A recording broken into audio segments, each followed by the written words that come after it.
Thank you so much, Chair Hansberger, and welcome. Good afternoon to everyone. My name is Dr. Krista Parent, and I'm the Vice Chair of the Oregon Commission for Women. And on behalf of the OCFW, I'm excited to welcome you all to this event that we look forward to hosting every year. It's really a moment when we get to come together to recognize March as Women's History Month and as an opportunity to celebrate extraordinary women in Oregon by honoring them with the Women of Achievement Award. Every year, in partnership with the Governor's Office, commissioners from the OCFW draft the Women's History Month proclamation. Prior to 2020, commissioners would travel to Salem to witness the governor signing the proclamation and declaring March as Women's History Month here in Oregon. As you all know, virtual meetings have replaced the tradition in-person meetings in many cases. While we miss seeing all of you in person and hugging and sharing physical space together, we hope to get back to that. I also want to acknowledge how hosting events like this in an online space has made participation really more accessible to everyone, and we're grateful that you could all attend today. I invite you to let us know what city you are in by typing it in the chat. And if you know the name of the native tribes of the land you inhabit, we'd love for you to acknowledge them in the chat too. We're putting a link to a website in the chat where you can enter your address and learn more about native land where you live. So I'm just going to pause for a minute so that you all can take the time to enter that in the chat.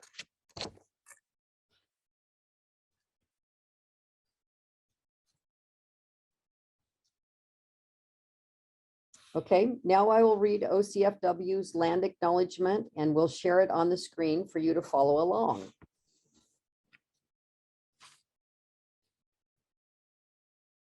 The Oregon Commission for Women works for the implementation and establishment of economic, social, legal, and political equality for women and girls across the land we now call Oregon.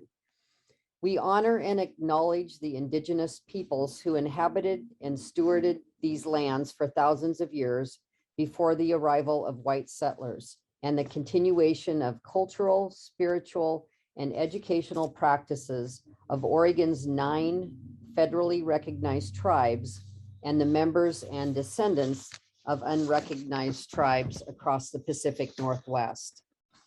The OCFW is comprised of diverse women, including descendants of colonizers, inhabitants of stolen land, and members of sovereign tribal nations. Together, we are committed to centering the voices of Native Oregonians, re-educating ourselves and others about this region's history, redressing harms of the past, and advocating for an equitable future. We remember the first women of Oregon, the leaders, warriors, builders, healers, farmers, parents, teachers, activists, and craftswomen who all had their own beliefs, social systems, and political and cultural customs. We recognize their vital contribution to Oregon's physical and cultural environment and commit to advocating for policy that advances the lives of Native women, girls, Two-Spirit people, and their families, and protecting the lands they have stewarded from time immemorial. It is now my pleasure to read the 2022 Women's History Month proclamation, which we'll also share on the screen and in the chat so you can follow along.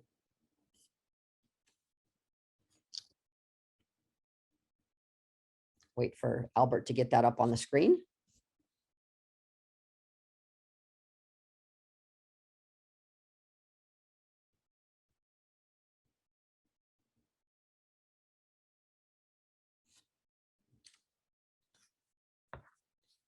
Whereas in celebrating women whose courage, determination, and passion have enhanced our state, we honor the contributions and the heroic challenges they undertook in being the first in their fields of education, medicine, business, government, military service, law, arts, human services, and philanthropy. These exceptional women are the true Oregon pioneers.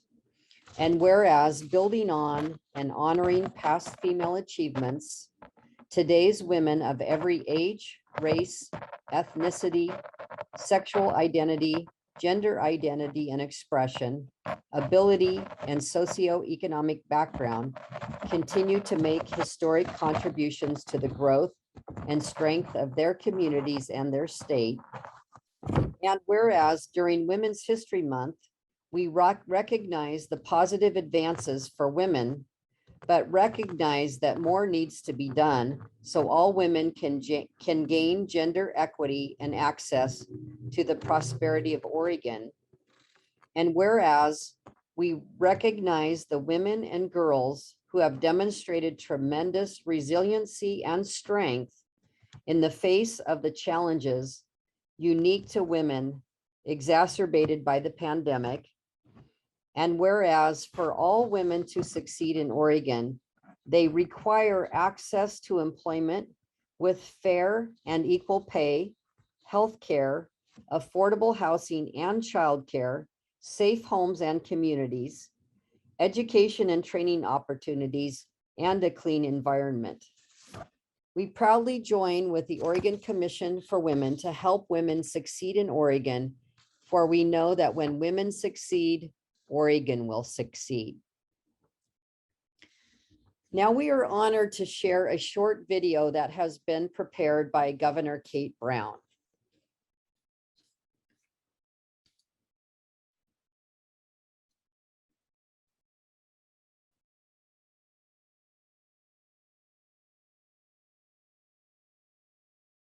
Thank you, Albert, for driving the technology in the background. It's always challenging.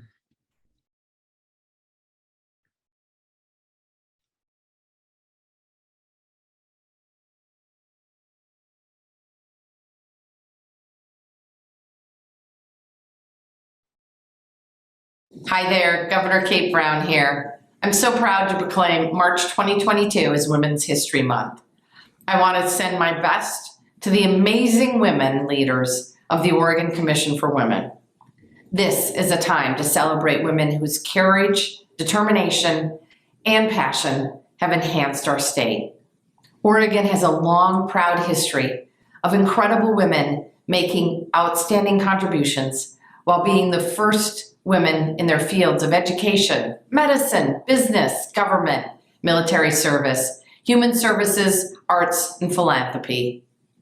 Today, I am thinking about the women and girls who've demonstrated tremendous resiliency and strength in the face of the challenges of the pandemic, including many challenges unique to women, especially working mothers.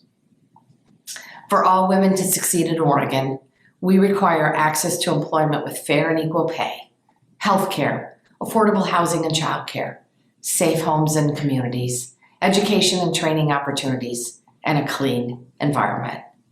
That's why I'm so thankful to the Oregon Commission for Women and the work you do. We know that when women succeed, Oregon will succeed. I want to send my congratulations to two trailblazing women being honored with the Women of Achievement Award today. My colleague and friend, Senator Ginny Burdick, and trailblazing Karol Collymore. Congratulations to the both of you. The honor is well-deserved, and I'm so grateful to the two of you for the many ways you have shaped this state for the better.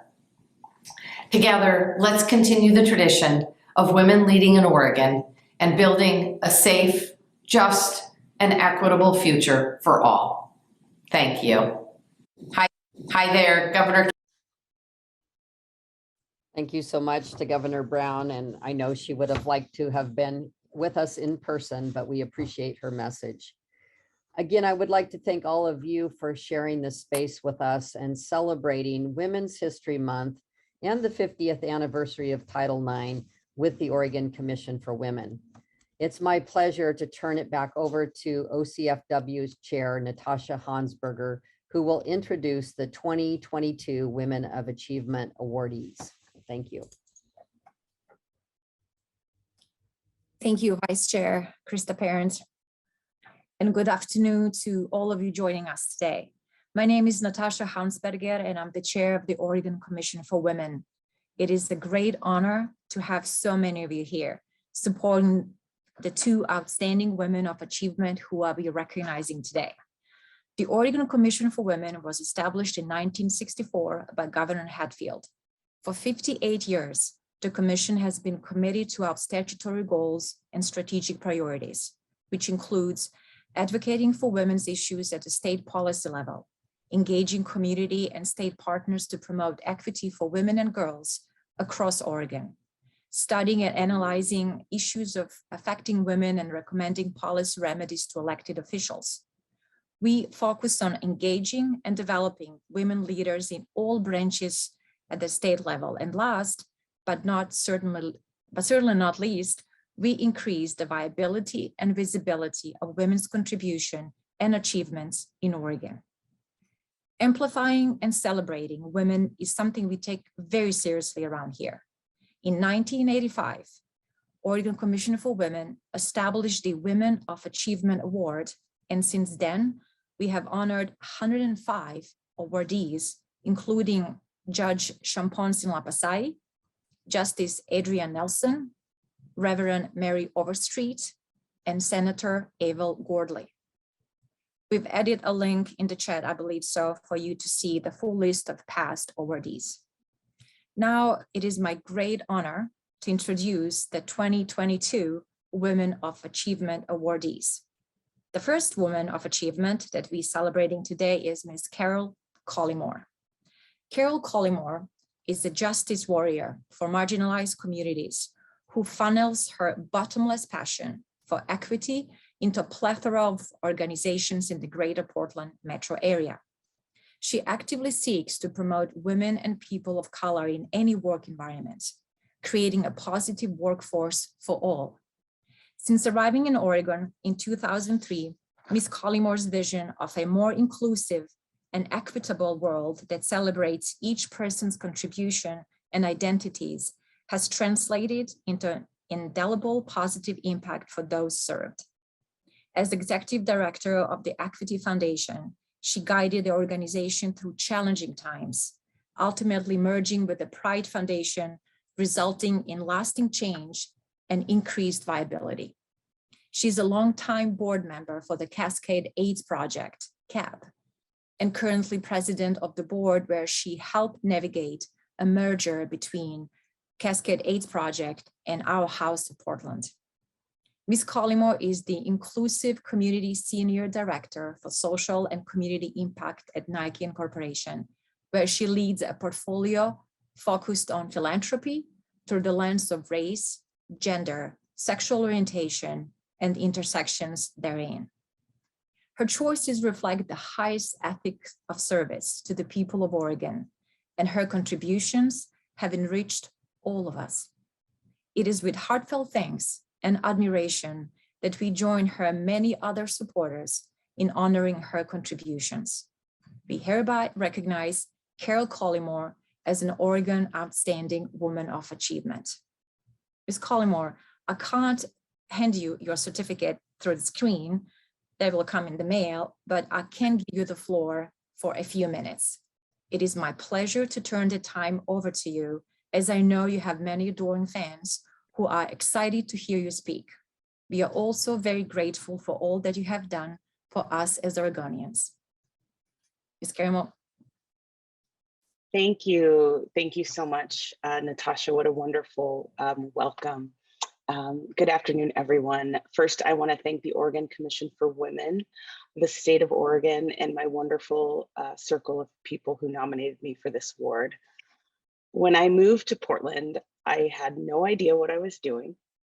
I wanted to have an adventure, figure out who I was as an adult, and learn who I was without judgment or a parental net to fall into. I still fall into that net from time to time. But I found my way into Oregon politics first through my work with Pro-Choice Oregon. I was proud to stand up for reproductive choice, and that seemed very clear to me. But I learned quickly in 2004 that advocating for choice was intended for some and not all. when I was asked at a national pro-choice conference when we'd have a focus on women of color, I was literally told my community needed to wait. I found a spark of leadership there in that moment and started to understand then that I needed to speak up specifically for women of color. My activism continued to change one day in that same year when I was going door to door for John Kerry. Discrimination was on the ballot. Oregonians were going to be asked to allow to legislate love and marriage via ballot measure 36. As I was walking my assigned neighborhood, I saw a family of 4 holding a sign that said "one man, one woman, yes" on 36. I was horrified that parents would have kids on a street corner encouraging discrimination. And I knew I would have to do something about that as well. Again, I knew my decision would be to speak up, not just for women, but also for the LGBTQ community, especially the intersections of communities of women, Black, Brown, Native, and Asian communities. That moment continues to impact and change my life every day. And my goal continues to be to speak up for people who are deemed minority or underserved or any other reductive language that signifies our otherness. I used this energy to run for office in 2010. And because of the choices I made on my platform, I was called a young hipster or a woman who uses her connections. Oh, and heaven forbid, a woman who wears colorful dresses. Today, I just call that being my authentic self and refusing to run for a seat in the way men decided we should all run for office. When I lost that race, I was in fact abandoned by some folks I thought were friends, but I was also embraced by a world of people who were just proud of me. And I was buoyed by my friend and mentor, Roy Thorpe, who reminded me that being exactly who I am is what makes me a leader and not being elected to some office. And those were the keys I needed to drive to the next place. I got to keep advocating, and I get to keep working with another or many more amazing women leaders along the way. From Megan Irwin, who led the state of Oregon's early learning department through the lens of non-dominant communities, Emily Gilliland, who leads the Cascade AIDS Project right now through challenging leadership changes, Shabri Vickers, who leads community giving for Wells Fargo, Jen Cloth, who also leads community giving for Genentech. These are all women who lead with empathy, thoughtfulness, and think about diversity first, at the beginning and not at the end. And I also get to do that now with my work at Nike. My dreams have come true. The posters of Michael Jordan that lined my walls through my childhood is now the place that I work. And I get to do my part to make the world a better place through sport and equality. And again, putting diversity first and not last. And I don't have to quiet my voice, and I get to lead in a way that I've never dreamed. So I want to thank my teammates at work, my teammates in life, my fellow awardee, Senator Ginny Burdick. And I wish for you all the courage to speak out for the things you believe in, and may you always feel safe to do so. Thank you.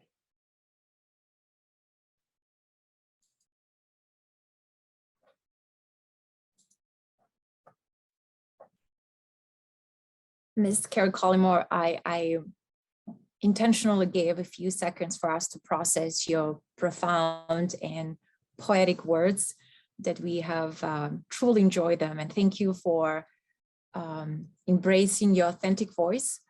I'm really, really moved. I might reach out to you for a copy of your words because they were amazing. And if you get a chance to read the notes in the chat, you will feel very celebrated today by many of us, even if we don't know each other as sisters. But the words of support and admiration speak the volume and will resonate through my day for sure. So thank you for that. And I'm truly honored to celebrate your achievements. And I know there are many more to come. And we'll be cheering you on every step of the way, Ms. Karol Collymore. I'm sure you'll be back to our commission in some other capacity for sure. Now it is with great pleasure that I introduce our Women of Achievement Awardee, Senator Ginny Burdick. Senator Ginny Burdick is the shining example of commitment and dedication to bettering the lives of the people of Oregon. A deep-rooted feminist, she holds the distinction of being the longest-serving woman legislator in the Oregon Senate with 25 years of service, willing to shoulder some of the most difficult and challenging policy assignments during her tenure. A hallmark of her political career in Oregon was drafting legislation to prevent the misuse of firearms. Facing strong opposition at times, she persevered, and under her leadership, numerous bills traveled to the governor's desk to be signed into law. Her legacy includes legislation to protect survivors of domestic violence and sexual assault, and to keep firearms out of the hands of abusers and stalkers. Recently, she championed the Safe Storage Bill to limit access to firearms in the home. Senator Burdick is known for her passion to increase the representation of women in the workplace and all levels of government, and has served as a faithful mentor for many women launching their careers. Her choices reflect the highest ethic of service to the people of Oregon, and her contributions have enriched all of us. It is with heartfelt thanks and admiration that we join her many other supporters in honoring her contributions. We hereby recognize Senator Ginny Burdick as an Oregon Outstanding Woman of Achievement. Senator Burdick, it is with great pleasure that I turn the time over to you for a few minutes as I join the virtual crowd of your fans who are in awe of the profoundly positive impact we had on all of our lives. Senator, the floor is yours. Oh, thank you so much. Thank you for the commission for this tremendous honor. And I am so proud and honored to be sharing this today with Karol Collymore, who I've admired over the years for her many wonderful works. And also the other 103 women who have been given this award by the Oregon Commission for Women starting in 1985 with Vera Katz. And it's quite an esteemed group to be part of. When I got to the legislature, and even before, I realized that when you get into the legislature or into any kind of policy position, it's not just being in favor of something that will carry the day. It's passion. It's passion, passion of the sort that Kate Brown had early on in the legislature when she had just gotten to the Senate in I believe this was 1999. The legislature was in Republican control, and Kate Brown brought the very much deserved issue of domestic violence to the fore in the legislature and passed important legislation against pretty tough odds. And she was a recipient of this award in 1995, and I actually attended that meeting and thinking to myself, yes, she's a woman of achievement, but I think there's more to come. And I think that was correct. So when, you know, it's so important to send women into these jobs, because I can't imagine how issues like LGBTQ legislation, pay equity, paid family leave, contraceptive equity, minimum wage, housing issues, and of course, an issue I've been involved with, gun safety. It's hard to see those making as much progress as they have without women of passion pushing them. And it was mentioned in that very kind introduction, the bill we passed in my very last session, requiring safe storage of firearms. And I think it's very notable that all four of the chief sponsors in the House were women, Representatives Prusak, Graber, Reynolds, and Solman. And Representatives Graber and Reynolds were my two representatives. And I got to know them through a wonderful group called Moms Demand Action. And it's just another example of the impact that women have had in important legislation. The other thing that I've found very satisfying in this is being able to be a mentor for women. If you look at some of my staff members, including my most recent one, Chelsea Punian, who has now got a very prestigious job with Guard Communications. Elizabeth Howe, some of you may know, is a very well-respected lobbyist and a leader in the Capitol Club in Salem, and was a driving force behind the safe storage legislation. And the examples are many, but it's been so rewarding being in the legislature with my women colleagues and seeing what a tremendous difference they've made. And this commission has made a great difference in nurturing women and promoting the cause of women in politics and all the other fields. And so I just want to thank you again for this tremendous honor. I feel very privileged to be part of this group that you have honored over the years. So thank you.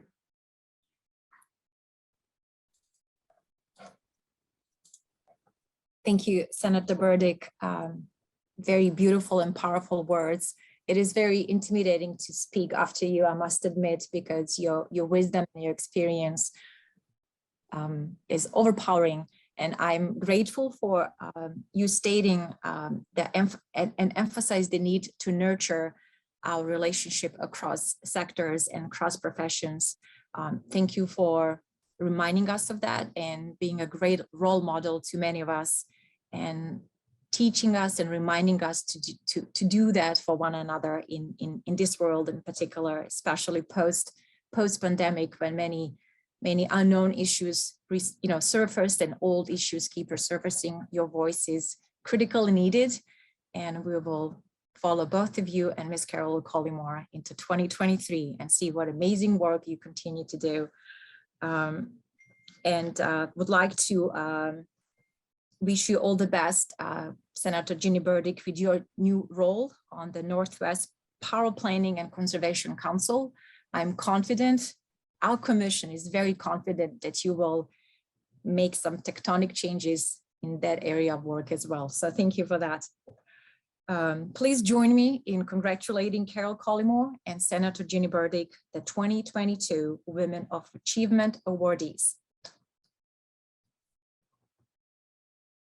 I wish this was in person, but hopefully Director Albert Lee, maybe next year we can have a glimpse of hope that this can take place in person. I sure hope so. If you have someone in mind who you believe is the 2023 Oregon Women of Achievement, please nominate them in September. You all, of course, are welcome to stay for the reminder of our public meeting, which goes till 2:30. And if you're an activist, a community organizer, someone with the dream of making Oregon a better place for girls and women, please consider applying for an appointment with our commission. On behalf of our commission, thank you for joining us in celebrating Women's History Month and the extraordinary Karol Collymore and Senator Ginny Burdick. We hope you have a joyful and restorative weekend, and we look forward to collaborating with you in the future. For those of you staying for the rest of the meeting, we are going to take a 4-minute break so you can rest your bodies and minds for a little bit, and we will reconvene at, this is the math time involved, 12 or 1:03. So we'll see you around, we'll just stay here. So have a wonderful afternoon, and please, reminder for some self-care and self-kindness over the weekend.